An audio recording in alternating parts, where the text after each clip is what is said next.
détruire par rapport à la fusion, quand elle était très très très forte. Ouais. La période là. Quand je suis allé chez la thérapeute, c'est ça que tu voulais parler? Oui. Ouais. Pose-moi une question en rapport avec ça. Est-ce qu'elle t'a aidé, la thérapeute? La thérapeute, directement, non, elle m'a pas aidé. Parce que j'y suis allé quoi, je crois 2 ou 3 fois. 3 fois. C'était plus pour échanger, pour avoir un autre point de vue que mon cercle habituel. C'est pour ça que je suis allé chez elle et c'était quelqu'un que j'avais connu dans le passé. Ouais. Et que j'avais trouvé qui était intéressant. C'est une dame avec qui on peut discuter de tout et n'importe quoi. Et elle m'a servi dans le sens où ça m'a montré que les thérapeutes, la plupart, ils servent à rien à un certain stade. Et elle-même, elle me l'a dit. C'est-à-dire que quand je lui ai décrit tout ce que je vivais, le paranormal, les synchronicités, je lui ai même fait son décryptage à elle. Elle a rigolé, elle me regardait, elle me dit « Ah oui, effectivement, vous avez raison. Moi, je suis spécialisé dans les zèbres, comme par hasard. Il y a des périodes où il y a des afflux, etc., etc. » Enfin bref. Et moi, à un moment, elle me dit comme quoi tout ce qui est dans le mental, elle travaille sur le mental. La psychologie, le mental. Ouais. Et moi, les problématiques que j'avais, ils étaient d'un autre ordre. Et elle le voyait bien. C'est pour ça que... Et c'était même moi qui étais plus à l'écoute qu'elle, dans le sens où moi, je lui apportais de l'information et elle me regardait. Mais après, ça m'a servi. J'ai passé un bon moment avec la dame. C'est juste que le tarif, c'est bien. C'est comme si ça... Le tarif n'est pas justifié, voilà. Mais pour des gens, ça va être utile. Ça, je le précise. Elle n'a pas apporté de réponse à ta souffrance. Donc, elle était même un peu... Parce que c'était plus une souffrance. Dépassée. C'était plus une souffrance qui est en rapport avec...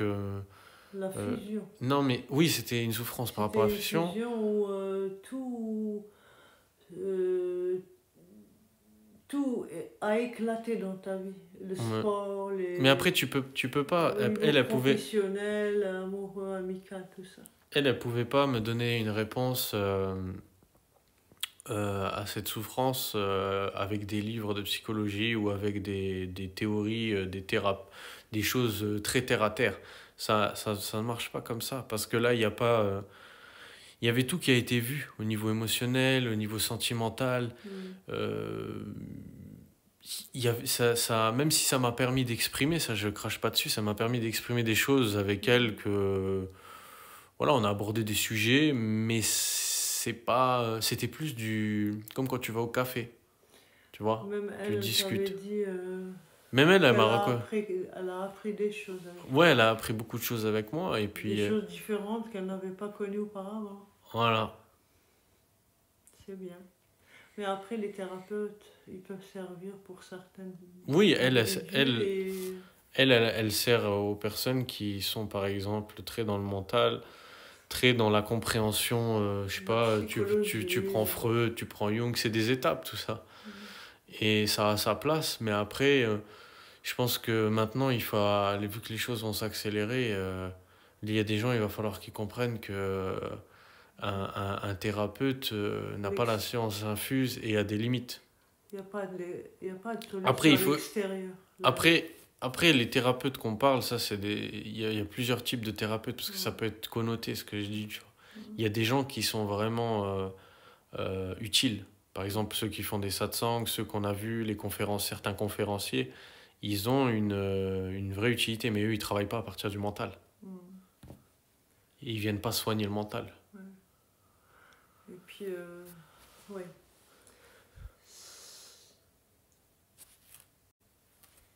Du coup? Donc, la période de la grande fusion avec ton être divin. Après, j'ai pas dit que j'ai intégré tout ça. Hein. Oui. Elle vient éclater ta vie. D'accord? Tes croyances.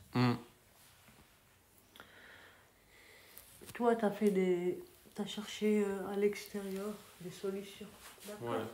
Et finalement, pendant des années, les solutions, elles venaient d'où? Elles ont émergé de l'intérieur quand c'était le temps. De toi-même. Ouais. quand c'était le temps. Et, même quand j'ai voulu forcer les choses, c'était qu'il fallait les forcer. Pour que je comprenne que si tu forces, il y a des conséquences. Il faut juste en être conscient. Quand quelqu'un il veut forcer ses compréhensions, eh ben, il faut qu'il accepte ce qui va venir avec. C'est comme je dis toujours. Il n'y a pas de... Moi, je sais que j'avais besoin de me calmer. Et c'est pour ça que j'ai eu cette approche-là. Aujourd'hui, par exemple, que je veux intégrer beaucoup, beaucoup de choses, ça ne se passera pas comme ça. Je ne vais pas demander la sauce comme j'avais fait et que ça va taper fort. Là, moi, j'ai un dialogue, un discours qui est beaucoup plus, on va dire, doux avec moi. Mais c'est aussi parce que j'ai intégré l'amour que j'ai pour moi, pour mon personnage et pour tout ça.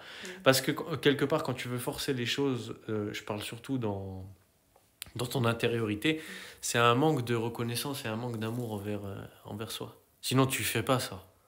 Parce que c'est comme un petit enfant. Tu vas te dire non, on va y aller en douceur, tranquille, tu vois, on va comprendre étape par étape. Quand tu veux aller trop vite, c'est que là, t'es manipulé.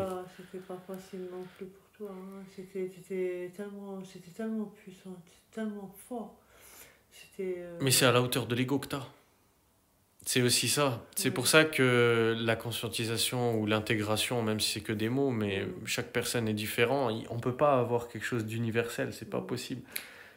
Et c'est comme j'ai dit, c'est l'énergie de chacun. Tu commences à solutionner tout ça à partir du moment où tu as compris que c'était pas de l'ordre de psychologie, c'était de la supramentale. Et là, tu as commencé à te sortir de là. Non, pas vraiment. Parce que même si j'avais compris que c'était pas quelque chose de traditionnel, classique, et j'ai toujours eu du mal avec la supra, parce que j'ai toujours pensé que c'était un truc qui était que je comprenais pas, que c'était ça existait pas, quoi. Ou que ça existait pas tout simplement, ou que c'est... Je dis pas que ça existe d'ailleurs, hein. J'ai pas changé le sujet, mais c'est dans le sens où je voyais ça comme quelque chose d'éphémère, quelque chose en suspens, tu vois, qui n'était pas forcément capable de me donner des réponses claires. Je voulais pas y croire en fait, c'est ça le truc. Par exemple, quand j'écoutais les conférenciers, ils me disaient ce que je vivais exactement, mais moi j'étais dans un déni quelque part. Maintenant tu te marres. Maintenant je rigole. Les événements, Maintenant je rigole. Et puis maintenant j'arrive à savoir des choses. J'ai pas besoin d'un conférencier, j'ai pas besoin d'un thérapeute. J'analyse, j'interprète et je crée ma réalité en fonction des événements qui se produisent devant moi. Je ne vais pas être soumis à l'événement. Tu comprends? C'est moi qui le définis. C'est pas forcément moi qui le crée, ça je dis pas. Mais je dis que je peux le définir, je peux lui changer sa réalité. Et c'est là tout le processus de création que je veux développer, c'est pouvoir changer la réalité des choses.